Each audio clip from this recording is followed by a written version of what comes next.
بسم اللہ الرحمن الرحیم۔ السلام علیکم ورحمۃ اللہ وبرکاتہ۔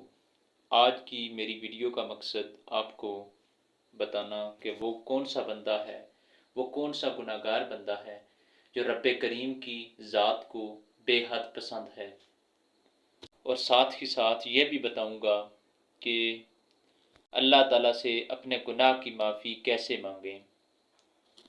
تو چلیے جانتے ہیں کہ وہ کون سا بندہ ہے جو اللہ کی ذات کو بے حد پسند ہے۔ وہ گناہ گار بندہ کون سا ہے جو رب کریم کو پسند ہے۔ جب بندے سے گناہ سرزد ہو جاتا ہے اور وہ معافی مانگ لیتا ہے تو وہ بندہ اللہ سے معافی مانگ لیتا ہے۔ انسان کے اندر کیونکہ یہ دونوں چیزیں رکھی گئی ہیں، نیکی کرنے کی اور بدی کرنے کی، یعنی برائی کرنے کی، انسان کو دو رستے بتا دیے گئے ہیں، ایک اچھائی کا، دوسرا برائی کا، ایک جنت کا رستہ ہے، دوسرا دوزخ کا رستہ ہے۔ ابھی اس انسان کی اپنی چوائس ہے، چاہے وہ نیکی کے رستے کو چنے یا برائی کے رستے کو چنے۔ تو جب کبھی ایک انسان سے، ایک مومن سے گناہ سرزد ہو جائے،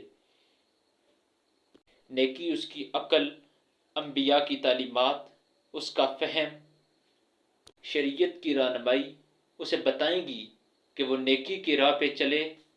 کبھی کبھی بائیں سمت سے جو خواہشات اور آرزو ہے وہ اگر اسے گھیرے میں لے لیں، وہ اچانک گناہ میں مبتلا ہو جائے، وہ گناہ کر بیٹھے، اس سے گناہ سرزد ہو جائے، تو اس کی آنکھ بھٹک گئی ہو، خیال بدل گئی ہوں، کبھی سوچ میں آوارگی، کبھی زبان نے میلا لفظ بول دیا ہو، اللہ سے فوری معافی مانگ لیں۔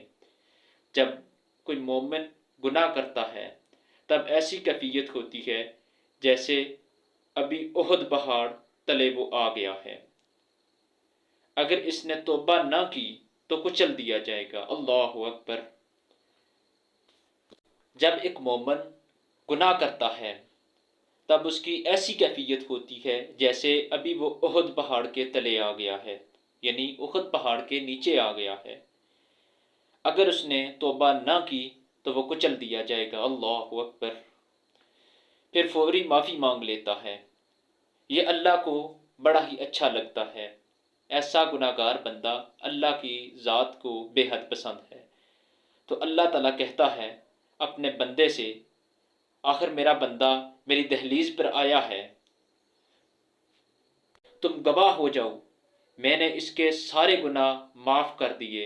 تو گناہ کے بعد جو شرمندگی ہے، ایک اور جملہ سنیے کہ نیکی کرنے کے بعد جو تکبر پیدا ہوتا ہے کہ میں نے بڑی نیکی کر لی ہے، اور باقیوں کو بھی بتاتے ہیں، اور اس سے غلطی سرزد ہو جائے اور شرمندگی کا باعث ہوتی ہے، وہ اپنے آپ کو چھوٹا سمجھنے لگتا ہے اور اللہ سے معافی مانگتا ہے۔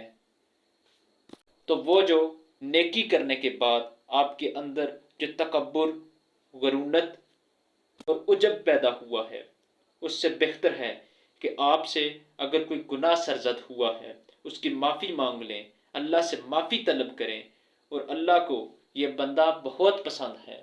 رب ذوالجلال کی ذات کو یہ بندہ بہت پسند ہے جو گناہ کرے اور پھر فوری اس کے اوپر معافی مانگ لے، کیونکہ ممکن نہیں ہے کہ جب بندہ، جو انسان ہے، اس کے اندر کبھی یہ خواہشات رکھی ہیں کہ وہ غلطی کرتا ہے، وہ پاک نہیں ہو سکتا۔ انبیاء ہیں جو پاک ہیں، کبھی کچھ خطا سرزد ہو جائے تو اس سے معافی مانگ لیں، اللہ تعالیٰ سے معافی طلب کریں۔ آپ نے ایک واقعہ سنا ہوگا کہ محمود غزنوی ایک بادشاہ گزرا ہے، اس کا وزیر ایاز تھا، وہ اس کا بڑا چہتا، بڑا محبوب تھا۔ تو ایان سلطنت اس سے جلتے تھے کہ یہ ایسا کیوں ہے۔ تو بادشاہ گاہے گاہے ان کو یہ منظر دکھلاتا کہ میں اس سے اس خاص پیار کی وجہ کیا ہے، میں یہ اتنا زیادہ پیار کیوں کرتا ہوں۔ ایک دفعہ بادشاہ کے ہاتھ میں موتیوں کی بری ڈبیاں تھیں، تو محل کے اندر ایک حوض تھا، یعنی محل کے اندر ایک تالاب تھا، تو اس نے وہ موتی اس تالاب کے اندر پھینک دیے۔ شفاف پانی کے اندر موتی پڑے ہوئے سامنے نظر آ رہے تھے۔ اس نے ایک ایک وزیر کو کہا، یہ موتی نکال کے لے آؤ، بشرط یہ کہ اس سے آپ کا بدن، آپ کا لباس گیلا نہ ہو۔ اس نے اپنے سارے وزیروں کو کہا کہ یہ موتی نکال کے لے آؤ، لیکن انہوں نے کہا کہ آپ یہ جو شرط رکھی ہے اس کو ہٹا دیں تو ہم موتی نکال کے لے آئیں گے۔ تو بالآخر باری آ گئی ایاز کی، جو بادشاہ کا وزیر ایاز تھا، جو محبوب تھا، جو چہتا تھا، اس کی باری آ گئی۔ ایاز نے سنا، وہ دوڑا، تالاب میں چھلانگ لگائی اور اس تالاب کی گہرائی سے، اس تالاب کی تہ سے وہ موتی نکال کے لے آیا اور آ کے بادشاہ کو دے دیے۔ بادشاہ نے دیکھا، وہ غصے سے لال پیلا ہو گیا، وہ جلال میں آ گیا۔ اس نے کہا، میں نے شرط رکھی تھی کہ بدن اور لباس گیلا نہ ہو۔ ایاز بادشاہ کے سامنے ہاتھ باندھ کے کھڑا ہو گیا اور کہنے لگا، آپ نے حکم دیا کہ کنویں سے موتی نکال کے لے آؤ، اور دوسرا حکم دیا کہ کپڑے اور بدن گیلا نہ ہو۔ میں آپ کا ایک حکم بجا لایا ہوں، دوسرا پورا نہیں کر سکتا، میں آپ کا دوسرا حکم پورا نہیں کر سکا، میں آپ سے معافی طلب کرتا ہوں، میں آپ سے معافی چاہتا ہوں۔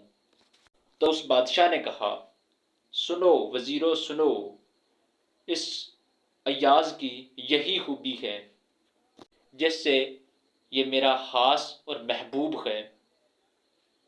تم نے کہا کہ ہم کیسے نکال کے لائیں، کنویں میں تالاب میں جائیں گے تو بدن گیلا ہو جائے گا، کپڑے بھیگ جائیں گے، خواہشات دی گئی ہیں، آرزویں دی گئی ہیں، اور پھر اس کائنات کے اندر رہ کر کے انسان کبھی تو اس تالاب کی غلاظت سے اپنے آپ کو بر ہی دے گا۔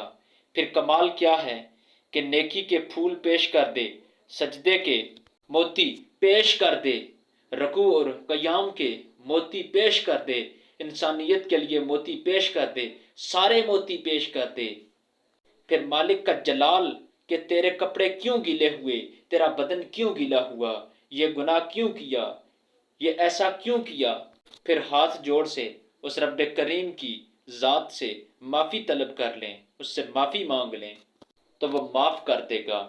تو اللہ کریم آپ کے وہ گناہ معاف کر دے گا۔ وہ صرف گناہ ہی نہیں معاف کرے گا بلکہ ان گناہوں کو آپ کی نیکیوں میں تبدیل کر دے گا۔